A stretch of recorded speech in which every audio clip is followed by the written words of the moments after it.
Welcome back. I'm Cosmo James, and we got some news from Amazon, DreamWorks, and Marvel. Of course, every single time I gotta talk about Marvel because, well, love them or hate them, I want to talk about it, so I'm gonna do it. If it's your first time here, like, subscribe, and comment. It will be much appreciated. And let's get to the news. First up is some news from Amazon. Yes, the new Lord of the Rings TV series, The Rings of Power, is coming out very soon. I think it's next month, if I'm correct. And we've been getting, clips and information about it. I don't think it looks very good.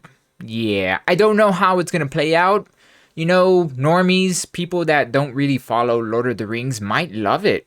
Me personally, I'm a normie when it comes to Lord of the Rings. I like the movies, never read the books or played any of the video games or anything like that. But from what I've seen from the TV show that's coming out very soon, I don't like it. No, not one bit. And it seems like Amazon kind of ghosted Peter Jackson. See, the headline says that Peter Jackson was ghosted by Amazon. If you read a little bit more, you find out that Peter Jackson was kind of ghosted by them, but they didn't want him involved because of legal issues. Still, they should have told him. I don't know if they did or did not, but they should have, been straight with him. Because he did come out and say that he didn't really get any word from them after talking to him for a few times.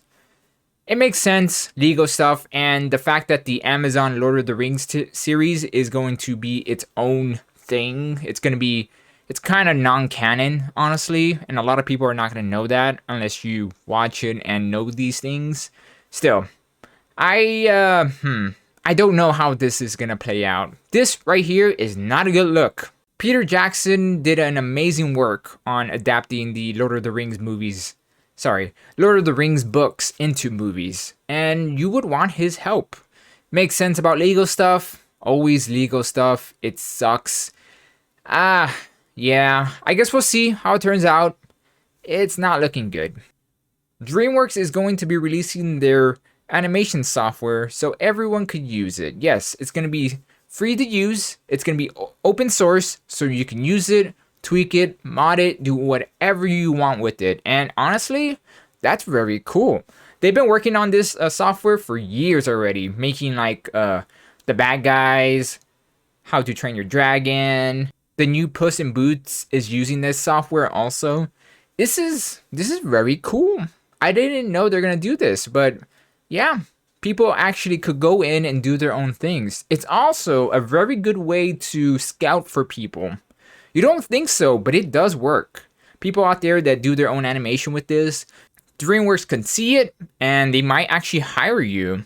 It's crazy. I've seen it done before. So, hey, do your work, be diligent, and do something cool, and you might get hired by DreamWorks to make something awesome. Last but not least, She-Hulk. Yeah, the director has come out and talked about the criticism of the CGI. I feel like let me read it to you. In terms of the CGI being critiqued, I do think that has to do with our culture's belief in their ownership of women's bodies. I don't think that's it, but okay. I think a lot of the critique comes from feeling like they're able to tear apart the CGI woman. Okay. There's a lot of talk about her body type, and we based her a lot on Olympian athletes and not bodybuilders. But I think if we're going the other way, we would be facing the same critique. I think I have an idea where this is going. You see, when they first showed her off, a lot of people wanted buff She-Hulk, like really buff, like manly She-Hulk, man She-Hulk with boobs. I've seen her before in the Marvel comics because they reworked her to make her look more like Hulk instead of looking like a woman. She looks like a man with boobs. And a lot of people have been critiquing that. I get it. It's fair. I don't like that look. I like the more slender Olympian look for sure with She-Hulk because she's a woman. Duh. The thing is, this isn't about her being a woman or the whole Olympian or bodybuilder type. Let me just be straight with you, okay? You're hearing this, Marvel and the director of She-Hulk? It's the CGI. That's it. That's all I have to say. It's just bad. And people throughout the ages, and by ages, I mean like since CGI has been more heavily put into movies, have been critiquing CGI. And we call it out all the time. All the time. Okay?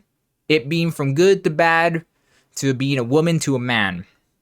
Thanos being a man, amazing. That's amazing CGI. Well, I guess like alien man or man alien. Whatever. Male alien. There we go. That's great. It looks amazing. Bad CGI, go look at The Rock. And what I mean is go look at the Scorpion King. And look how bad that CGI is.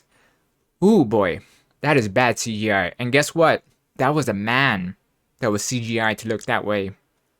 And everyone called it out because it was bad. It's not about sex. It's not about male or female. Okay? It's just about bad CGI.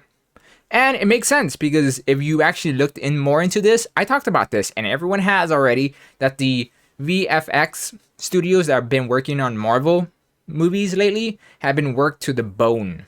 And it makes perfect sense why. She-Hulk is looking raggedy. Really, really bad.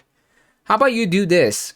Take the DreamWorks animation rendering tool, it's going to be open source, Disney, and use it. Why don't you do that? I hate this. I really do. They're trying to deflect as much as possible and blame it on everyone else but themselves. You hate to see it, but at the same time, you love to see it.